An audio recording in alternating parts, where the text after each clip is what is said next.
नमस्कार, मी रिद्धी म्हात्रे. बातमीपत्रामध्ये आपल्या सगळ्यांचं स्वागत. बातमीपत्राच्या सुरुवातीलाच एक बातमी आहे. स्टँड अप कॉमेडियन प्रणित मोरे याच्या अडचणींमध्ये वाढ झाली आहे. महाराष्ट्र सायबर सेलकडे प्रणित मोरे विरोधात एफआयआर नोंदवली गेली आहे. कार्यक्रमात महिलांविरोधात अश्लील टिप्पणी केल्याचं हे प्रकरण आहे. प्रणित मोरे विरोधात राष्ट्रीय महिला आयोगाकडून सुद्धा गुन्हा दाखल झालेला आहे. प्रतिनिधी ज्योत्स्ना गंगणे या संदर्भात आपल्याला आणखी तपशील देत आहेत. ज्योत्स्ना.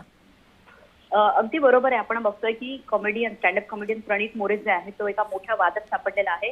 त्याचे 2 व्हिडिओ जे आहेत प्रणित मोरे ते सध्या व्हायरल होत आहेत. त्याच्यामध्ये एक गुरुग्राम मध्ये त्याने जो शो केला होता त्या शो मध्ये त्याने आणि शो बघायला आलेल्या जे ऑडियन्स होते त्यापैकी महिलांबद्दल जी अश्लील टिप्पणी करण्यात आलेली आहे त्या संदर्भात आता केंद्रीय महिला आयोग आणि त्याचबरोबर महाराष्ट्र सायबर सेलने दखल घेतली असून प्रणित मोरे याच्या विरोधात जो आहे तो एफआयआर दाखल करण्यात आलेला आहे. आणि आता नुकतंच जी माहिती मिळाली की गुरुग्राम मध्ये सुद्धा प्रणित मोरे याच्या विरोधात जी आहे ती दुसरी एफआयआर दाखल करण्यात येणार आहे. केंद्रीय महिला आयोग आहे त्यांनी सुद्धा या बाबतीत गुरुग्राम पोलीस स्टेशन जे आहे त्यांना सांगितलंय की प्रणित मोरेच्या विरोधात एफआयआर दाखल करा. याचा अर्थ प्रणित मोरे याच्या विरोधात आता 2 एफआयआर दाखल होणार आहे.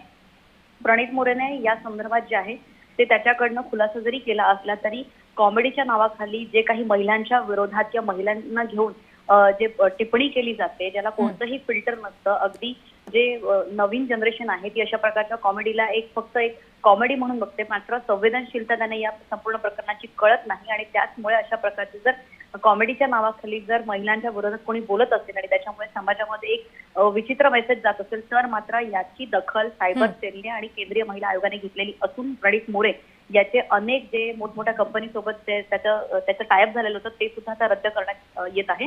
आणि त्याचमुळे प्रणित मोरे याच्या अडचणीत जे आहे ते वाढ होते. आपण बघतो की स्टँडअप कॉमेडियन जे आहेत त्यांना दिवसेंदिवस अशा प्रकारचं म्हणजे महिलांच्या विरोधात असू दे किंवा अश्लील टिप्पणी असू दे किंवा सामाजिक विषयांवरती त्यांनी केलेल्या टिप्पणी असू दे, अशा अनेक विषयांमध्ये स्टँडअप कॉमेडियन जे आहेत ते कोणतंही फिल्टर ठेवत नाहीत, कोणतेही तमा बाळगत नाहीत आणि अशा प्रकारचं त्यांचा युट्यूबवरती कंटेंट जो आहे तो व्हायरल आहे. आणि आपण बघतो की प्रणित मोरेचा जो व्हिडिओ व्हायरल होतो त्याच्यामध्ये जो काही ऑडियन्सनी जी महिलांच्या विरोधात जे काही बोललेला आहे त्याला प्रणित मोरे जो आहे तो दुजोरा देतोय, त्याच्यावरती तो आणखीन जोक्स करतोय. म्हणजे प्रणित मोरेने या संपूर्ण प्रकरणामध्ये त्याच्या ऑडियन्स मधून ज्या मुलांनी असल्या अश्लील टिप्पणी केल्या त्याला प्रणित मोरे थांबवू शकला असता, रोखू शकला असता, ते त्याने रोखलं नाही. आणि प्रणित मोरेने त्या ऑडियन्सला आणखीन सपोर्ट केलं आणि त्यानंतर हा कंटेंट जो आहे त्याला युट्यूबवर टाकण्याची गरज नव्हती, पण तरी सुद्धा प्रणित मोरेने हा कंटेंट जो आहे युट्यूबवर टाकलेला आहे. आणि त्याचाच परिणाम म्हणून ज्योत्स्ना आपण एफआयआर सुद्धा आता नोंदवली गेल्याचं बघतोय. धन्यवाद सगळ्या तपशिलांसाठी.